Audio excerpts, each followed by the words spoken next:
Hello and welcome to FTD Talk. My name is John James and I am writer and campaigner for male victims of female perpetrated domestic violence.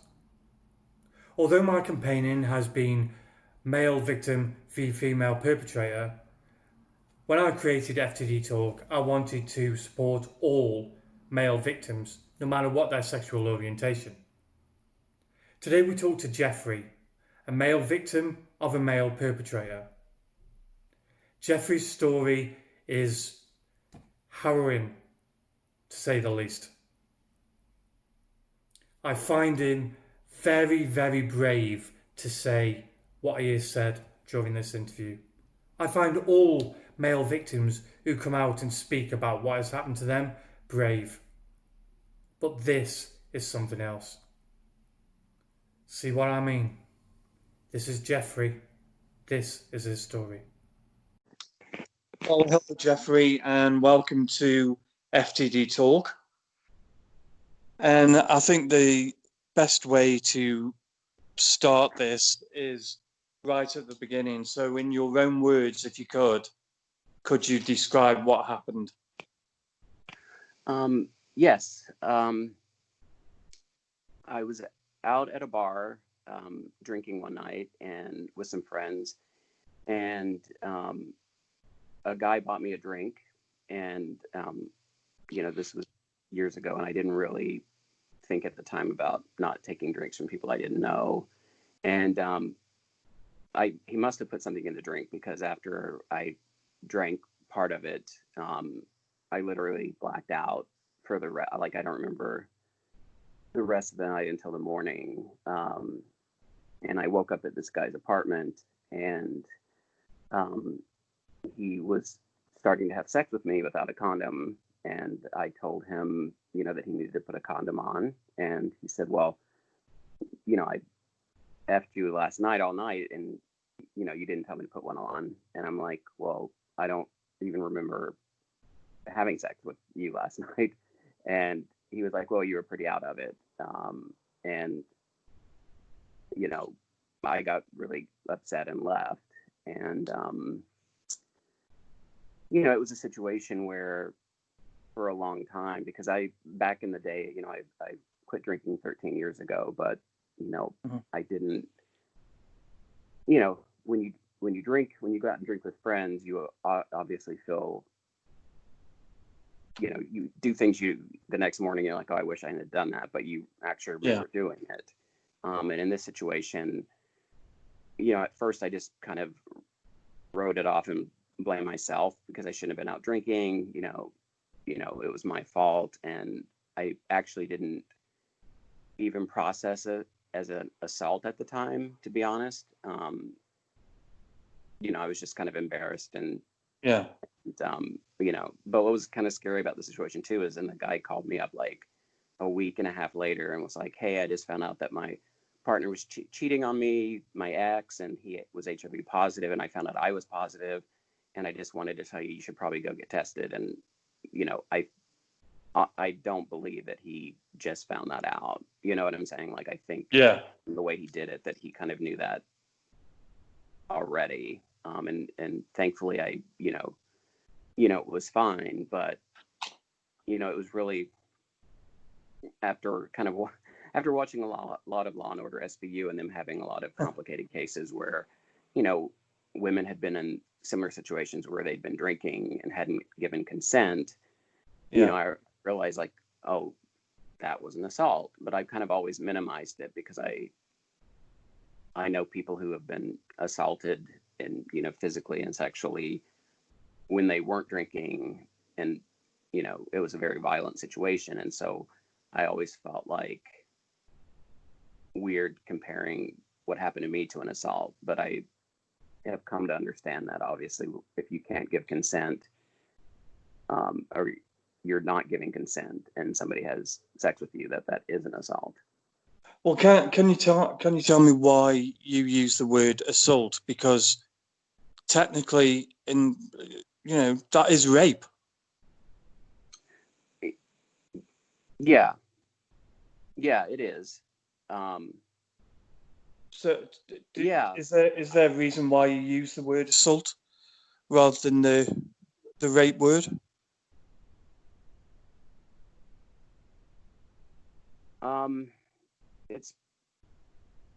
That's a good question. I mean, I think, again, and it's probably some fucked up stuff that I need to deal with. I think that, yeah, I mean, it is rape. I mean, yeah, it is. I think, I guess there's still this weird part of me, and maybe it's me, but there's a part of me that, again, I know people who have been just not drunk and raped violently, and so there's a part of me that's like, well, I don't want to equate what happened to me to that, because I don't want to minimize what they've gone through. But maybe it's also because I just don't. Yeah, rape. Yeah, it's probably, there's a part of me that doesn't want to say that was raped. Yeah. Yeah, that's a very good question. I mean, that's a very good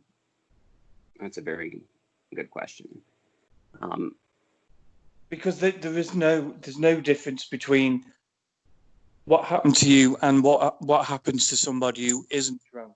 There was no consent, and that is what the definition is. It has nothing to do with alcohol, does it? No, and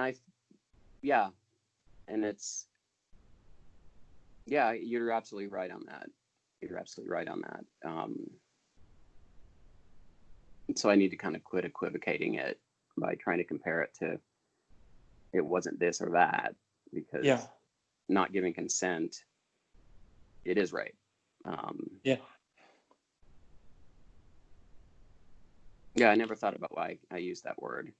And I honestly, like, I've only talked about it to like two people. So, when you and I connected and we talked about it, I think you even saw my trepidation at first, because I was like, well, I wasn't, I was kind of almost not justifying it, but blaming myself. I was like, well, I was drunk and there was this and there was that, I was trying to like. Yeah. I mean, that is a big thing with victims and survivors anyway. We do blame ourselves, but whether you were, you'd had a drink or not, even if you weren't roofied, even if you'd just been drunk, the fact that you didn't give consent is not your fault. Yes. And that's why this is a scenario. And when I say the roofie thing, I actually mean it, because I I'm sober now, but I did drink, a lot when I used to go out, and there were definitely times that, I met guys that I went home and, had sex with, and then I was like, what was I thinking? They don't, like, but that was the one time in my life that was not the case. And it was a, Because I think, sorry, go on. I was going to say, and it's something, especially in the gay community, I think I've certainly known a lot of people who, I guess, they used to call it taken advantage of, when people were too drunk to give consent. But, there are people out there that do that, whether they're straight or gay. Like I remember I saw this one time some guy had posted an ad on Craigslist where he was like looking for people to like go out with him and like pick up some really drunk people on the street after the bars closed. And I was like, that's really disgusting. So it's something I don't think a lot of gay men talk about, because I think that's happened to a lot of us. And the idea of consent isn't something that really has been addressed a lot as far as sexual assaults come. I mean, it has with women, and it's gotten more, but you still see a lot of victim blaming, where it's like, well, why did you go to this person's place? Or you did have a lot to drink, so how do you know? You know what I'm saying? It's like, and you shouldn't have been dressed like that and things like that. Yeah. Because when you talk about it, I can hear the pain in your voice. It still really affects you now. It does, because it's something that I haven't dealt with.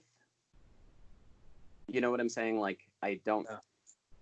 I haven't really. I've talked about it to a couple of friends, when it happened, and their reaction was more like, that guy sounds like an ass. It wasn't. You know what I'm saying? This was before I got sober, so this was like 18 years ago.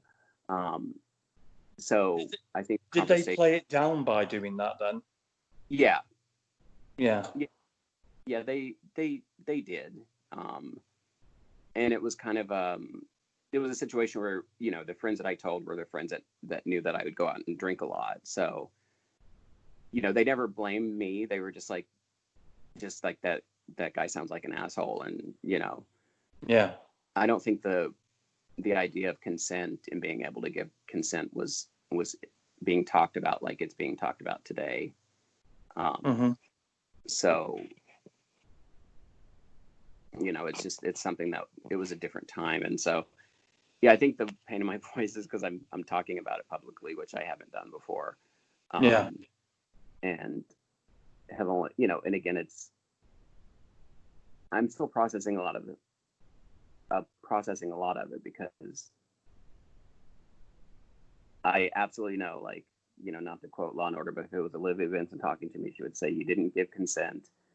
That's rape." Like, so I know that factually, but in my head, there's still a part of me that's like, there's a part of me that still does blame myself, because I back in the day, I would drink, go out and drink a lot and do crazy shit sometimes, but. Well, people go out and drink and do crazy shit and nobody deserves that. Yeah, absolutely. And I think that's something that sobriety, even though I haven't dealt with this particular issue, because I haven't really talked about it. I mean, I'm glad you reached out and we started a discussion. And part of being sober is just being honest about my life. But it's just, that kind of one thing is something that I haven't really addressed, because there's a lot of shame when you're an alcoholic too, around your drinking and about that. So I think I just carried that over into this situation as well. Because how long have you been sober? 13 years. Oh, well done. Excellent. Thank you. Yeah. But and is this is what happened to you next on your agenda to sort out? It is now that we've talked. No, because that's good. It's good. It's something that, I mean, I'm also like, biracial. So I grew up with, in the South and dealt with a lot of racism and stuff growing up. And I kind of learned to compartmentalize stuff and not deal with it, or just kind of let it go in a way, but you can't really let stuff like that go. No. Deep down, like, you may let it go on the surface, but it's still there. And and a lot of self-worth is tied up into, again, not trying to live in the past, but that also means you have to deal with stuff. And I think this is actually the one area that I haven't done any step work on as a sober person to deal with that.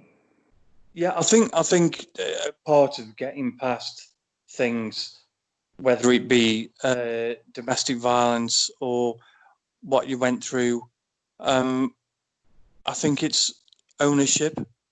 You need to own whatever it is that happened. And I think that's the only way to get your power back. I don't know how you feel about that. No, I it's funny because there are things like I know, I'm sorry, there's a garbage truck that just pulled up outside my, not too loud. I know that intellectually, I think I just have to know it like mentally and like process it and deal with it. Because I think there's still a lot of there's still shame and insecurity that I carry around about that, and issues about like self-worth that I still have about that. And it's two separate issues in my drinking. Like I dealt with the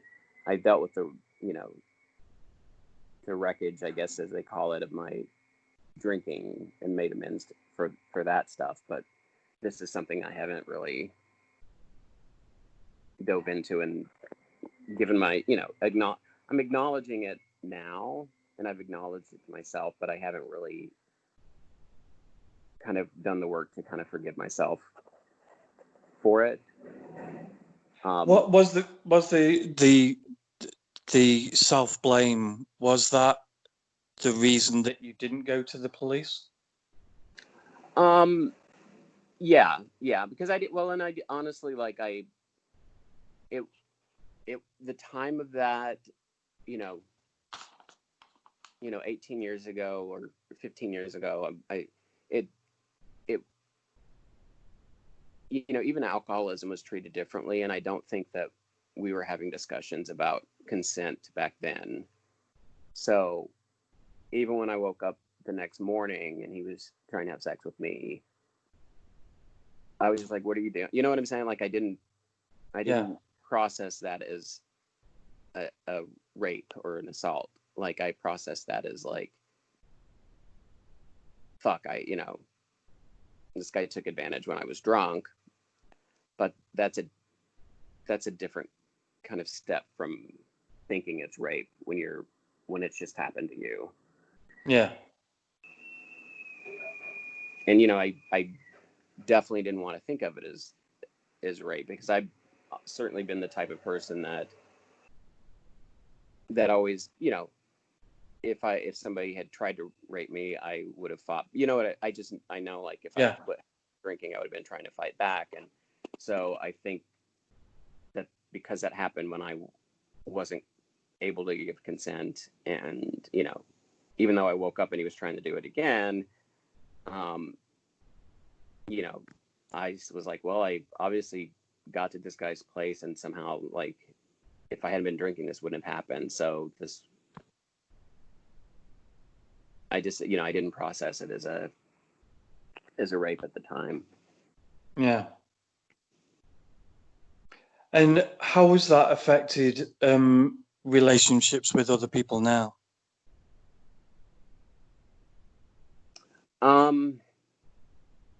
It's weird because I actually haven't. I guess this will probably speak volumes. I actually haven't really dated anybody seriously since that time. Like I've gone on dates and met with people, but I just, there's always either something wrong with them or it's not, I don't know. Like it's probably affected me in ways that I don't process yet. Yeah.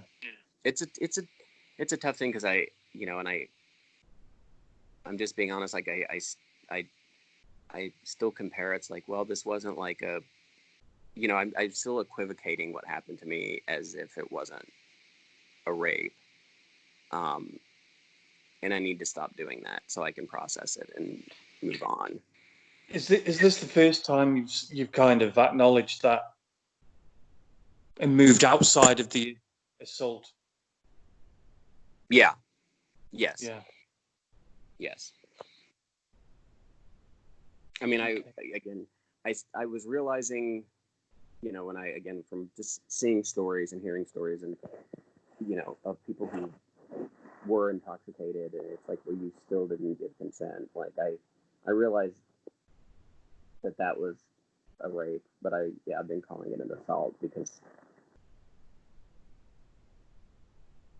I don't know. I think it's because of societal things. It's not like I don't want to, I don't want to be a victim, but I am a victim, in this scenario. Like I can't, get out of that. Yeah, well, I mean, if calling it an assault is kind of is distancing yourself from it, really, isn't it? From reality. So Yeah. it could be a way of saving you pain. So it's a shield, really. Yes, but I'm realizing like I have to not distance myself from it, because otherwise I'm not dealing with it. Yeah, yeah. And I you know, I can't pinpoint how it's, you know, like, I mean, the only, you know, I know after that I didn't take drinks from people I didn't know. I stopped that. That was me focusing on the drink and not what happened. Yeah. And it's weird because I don't know, you know, it's obviously kept me from, you know, it's added to my blows to my self-esteem as far as, you know, how I value myself. I think that that's something that I can pinpoint, you know. Yeah. And I kind of blame that, you know, I kind of blame that on the drinking for, you know, but I realize that that scenario, which is very, you know, obviously something intimate, and not, it's not intimate what happened, but it's an intimate violation. Yeah. That certainly has, I'm sure that that's contributed to how I value myself.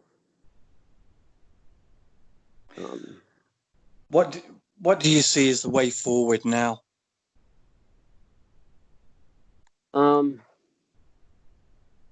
I've got a therapist, so I actually should need to talk to him. I definitely have not brought this up to him. So the next time I meet with him, I'm going to talk to him about it and just see. I don't know. I don't think he specializes in that. So I'll have to, but I'll talk to him about that. And yeah, it's something, you know, like, until I have shined a light on it, which I haven't done. Yeah, that's something that I need to really deal with and process.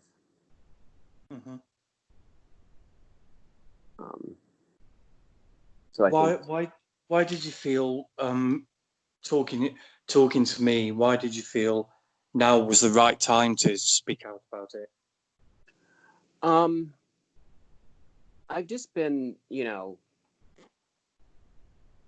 I've always really strived to live my life openly, and one of the things they kind of teach you in AA is if somebody asks you if you'd be willing to do something, you say yes. And I think when I saw your website, and you know, I do know a lot of male victims of physical abuse and sexual abuse from the hands of men and women, and it's something that hasn't been talked about until recently a lot publicly, and it's still not talked about a lot publicly. So when I saw what you were doing, you know, it inspired me. And then, you know, like I said, when we first talked, I was kind of saying, well, you know, this isn't, you know, I was trying to figure out ways to like mitigate what happened to me, to say that I didn't feel like felt like what you were covering. Yeah. And then you said you were, and then I'm like, well, I need to talk about this, you know, and address it, because I know that I'm not the only person that this happens to. And I also know there's no, you know, there's no smaller rape and bigger rape, you know, like rape is rape. And yeah, I'm trying to live my life honestly. And sometimes I think you meet people for a reason. And, you know, again, when we connected with your forum and started talking more, I just felt like I should do it, you know, for myself, because I was like, why? And I talked to a couple of people about it, and they were like, well, why are you hesitant, because if you're hesitant to do it because you're afraid of what other people will think, then you shouldn't worry about that. You should do what you feel you should do. Yeah. So, so yeah, I wanted to come out and speak about it. Well, you're extremely brave to do that. Really brave. And I do see the equivocation when you say about there is no big and or small rape. I see that all the time, where people have come forward for this show who've said, I don't know whether I'm the right person to talk on the show because my abuse isn't as bad as some other people's abuse. Well, it's not a competition. Yeah. There is no, like in your words, big abuse and small abuse. Abuse is abuse. Rape is rape. And I really appreciate everybody who's coming on the show to talk about it. And you've been extremely brave to talk about what happened to you. Well, again, I feel better. I was very nervous about doing it, but I feel better that I've done it, and yeah, and my name is Jeffrey Reddick. I was nervous about giving my name out, but again, this isn't something that I'm ashamed of or need to be ashamed of. It's just a part of my life, and I need to deal with it. That is awesome, my friend. You have just taken a massive step towards owning this. That was really huge what you just did. Well, life is too short to let something eat at you and hide something that's true in a part of your life. I'm so proud of what you just did. So proud of you for doing that. That was awesome. Well, again, I hope my story at least will help other people who've been in similar situations, and at least just realize, like, if you're raped, even if you've been drinking, like, it's still rape and it's wrong, and it's not, it's not your fault. It's not our fault. But also in saying that, it's something that has to be dealt with, like, I have to deal with it now.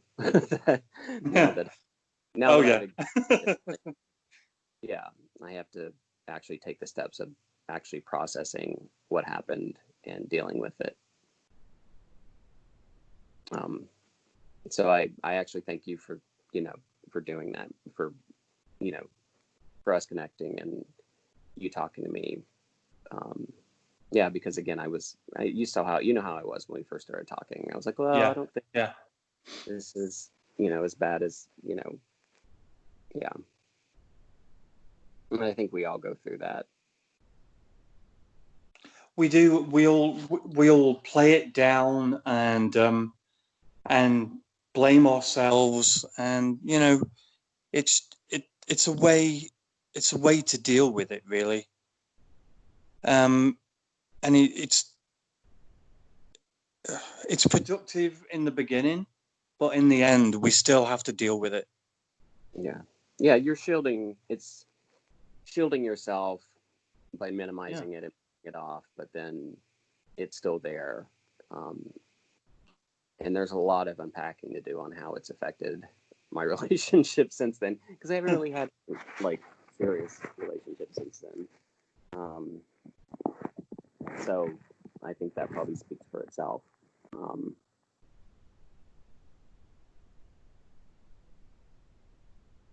Yeah. Well, it's so awesome to talk to you about this. You too. It's nice to get it out in a way that I'm not judging myself and not being judged. Yeah. Going through abuse myself, this show would never judge anybody. This is why it was created, to give somebody a safe and non-judgmental environment to come on and say what happened. Just speak their own truth. Yeah. No, it's nice to have a place like that. And again, it's a conversation that needs to happen, and it's wonderful that we're talking about it, with females in the Me Too movement, but we definitely need to have a space to talk about abuse and assault and rape involving men, because it does happen, and because of the just societal stuff, we don't talk about it, or we minimize it. Yeah, there is a lot of stigma around male victims, and you're right, the conversations need to be had. Well, I think I appreciate you creating a space for that to happen. And yeah, no, I do feel better talking about it. It's just very strange that I haven't dealt with it or really done a deep dive into the effects it's had on me, and I need to do that. I dealt with all the other areas of my sobriety, but I just, yeah. Well, I wish you all the best with that, and I'm always here for you, my friend. I appreciate that. And I want to thank you for talking to me, and thank you for your bravery today. Again, thank you for allowing me to, for letting me have a safe space to talk about it. Okay, thanks, my friend. All right. You take care. You too. Take care. Have a wonderful day. Bye-bye. Hello and thanks for watching. FTD Talk provides a safe and non-judgmental platform from which male victims of abuse can tell their stories. I hope that many more men will come forward to talk on the show. I'm here for you all. Together, we can defeat this. No more silence. Peace. Nothing I could do is ever good enough for you.